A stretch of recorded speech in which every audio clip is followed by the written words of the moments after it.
Welcome back to the Judith Warner Show on Take 5, XM 155. I'm your host, Judy Warner. Every year between February 1st and March 8th, thousands of events take place in over 950 communities and on college campuses in an effort to stop violence against women and girls. From Nigeria to NYU, China to DePaul University, from New Zealand to the University of Puerto Rico, local activists get together and stage V-Day benefit performances of Eve Ensler's The Vagina Monologues, raising funds and awareness for local anti-violence groups in their communities. Joining me now is actor and playwright Callie Kimball, founder of the theater groups DC Dollies and the Rocket Bitch Review, who's producing performances of The Vagina Monologues here in the Washington, D.C. area. Callie, thanks for being here. Thanks for having me. So tell us, what is V-Day? First of all, what does the V stand for? The V stands for Victory, Vagina, and Valentine. A good combination. Yes, and it's a way to sort of claim back the idea of Valentine's Day, of course, is associated with romance, but bringing focus to the idea of stopping violence against women and girls. And now, how did the whole idea come together of combining this anti-violence effort with productions of the Vagina Monologues? Well, Eve Ensler interviewed more than 200 women back in the mid-90s and created a one-woman show that she ran off-Broadway.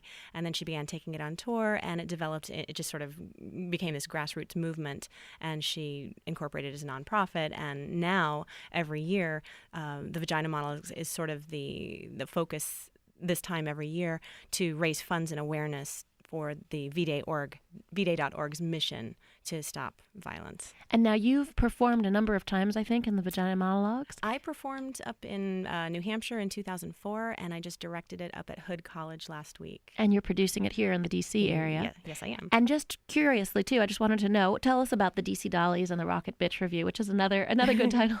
Yeah, I founded this organization. It's not really a theater company. It's just a collective of about 30 freelance theater artists, all women.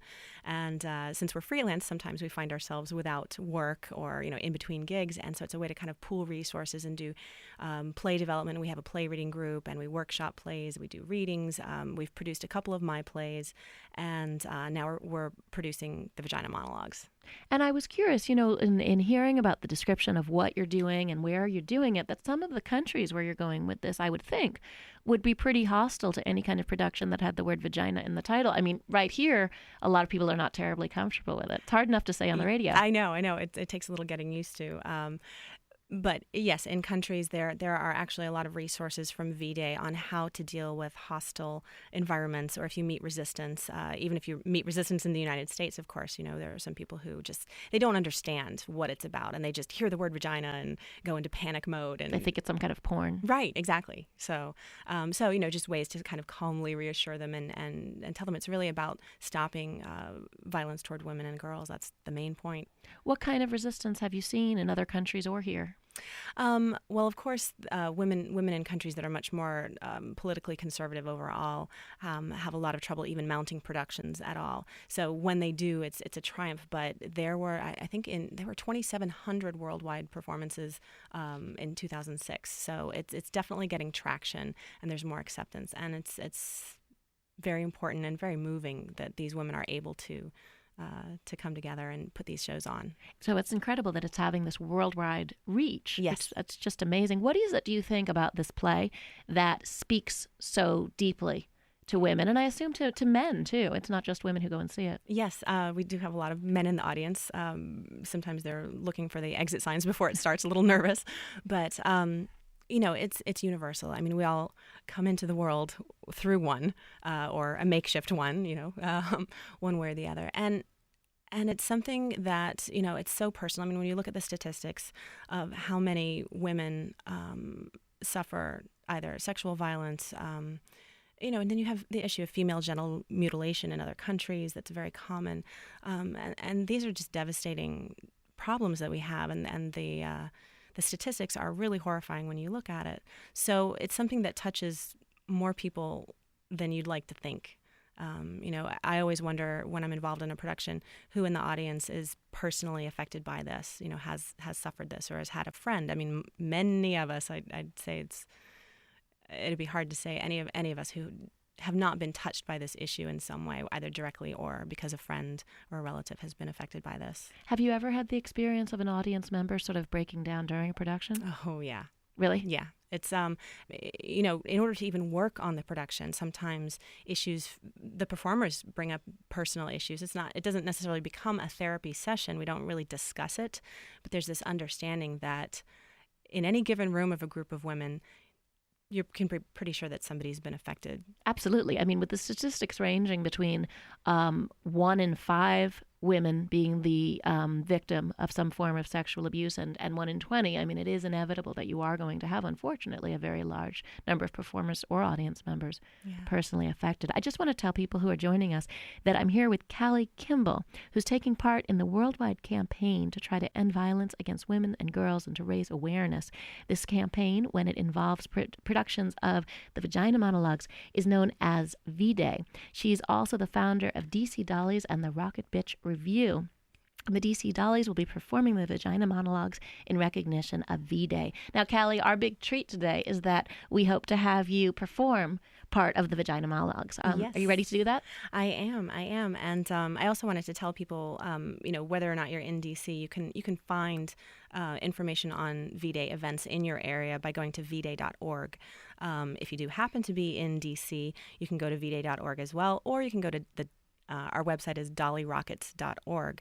And I think you were also telling me before that in D.C., the Folger Shakespeare Theater is doing a performance to help. Actually, it's Washington Shakespeare Company. We have so many Shakespeare companies in the area, but Washington Shakespeare Company just opened a play this week that I actually wrote. It's called it's an adaptation of The Rape of Lucrece. So it's sort of a theme lately with the work I'm doing. And they are talking about running an extra benefit performance of the show so that the proceeds can go to help the DC Rape Crisis Center, which is the organization that we are producing it for. So that's good news. And now, okay. So I'm going to do I Was There in the Room, which is the piece that finishes the Vagina Monologues traditionally every performance.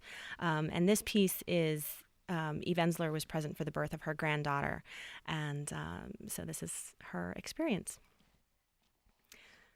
I was there in the room. I was there when her vagina opened. We were all there, her mother, her husband, and I, and the nurse from the Ukraine with her whole hand up there in her vagina, feeling and turning with her rubber glove as she talked casually to us, like she was turning on a loaded faucet. I was there in the room when the contractions made her crawl on all fours, made unfamiliar moans leak out of her pores, and still there after hours when she just screamed suddenly, wild, her arms striking at the electric air. I was there when her vagina changed from a shy, sexual hole to an archaeological tunnel, a sacred vessel, a Venetian canal, a deep well with a tiny stuck child inside waiting to be rescued. I saw the colors of her vagina. They changed. Saw the bruised, broken blue, the blistering tomato red, the gray pink, the dark. Saw the blood like perspiration along the edges. Saw the yellow, white liquid, the clots pushing out all the holes, pushing harder and harder. Saw through the hole the baby's head, scratches of black hair.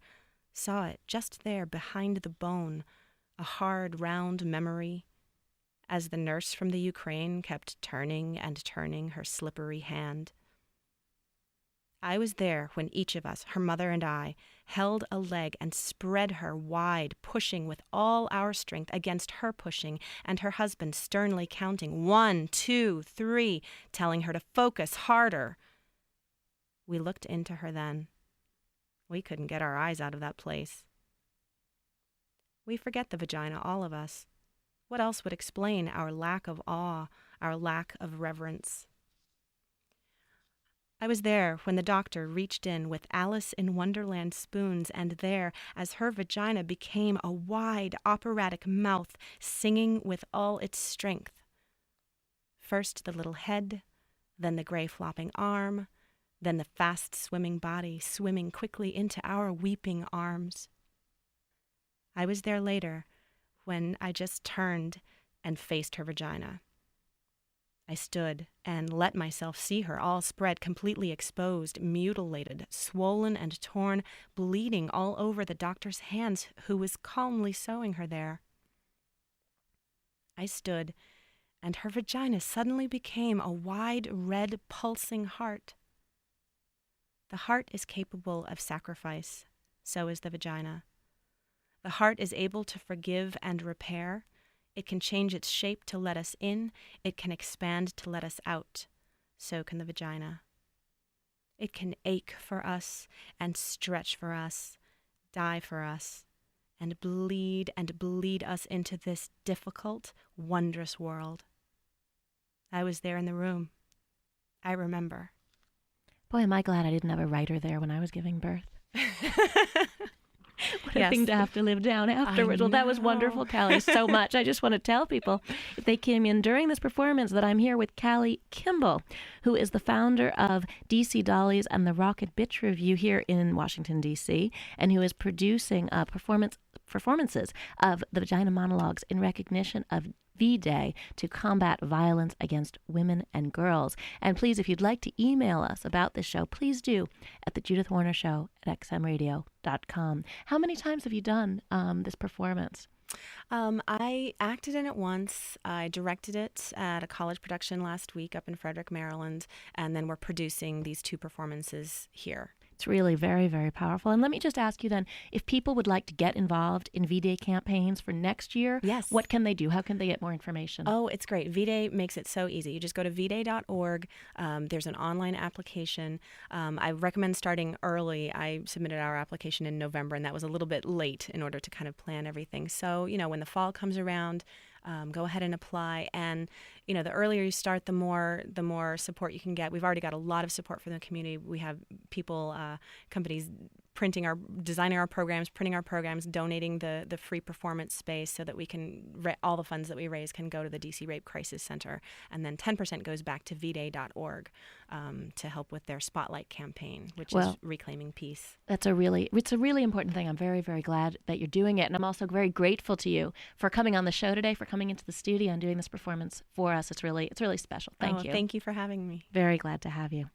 So if you would like to learn more about V-Day, go to www.vday.org. You can also go to www.dollyrockets.org for more information about Callie Kimball's production here in Washington, D.C. of the Vagina Monologues. I also want to thank Amy Lou for joining me earlier in the show to talk about her new book, Gaining: The Truth About Life After Eating Disorders. Thanks for listening to The Judith Warner Show. It's the people you'd love to meet, the questions you'd love to ask, and the conversations you'd love to have if only you had the time. And also don't forget that February is American Heart Health Month. Keep in mind that heart disease kills 500,000 women each year. Don't let it sneak up on you.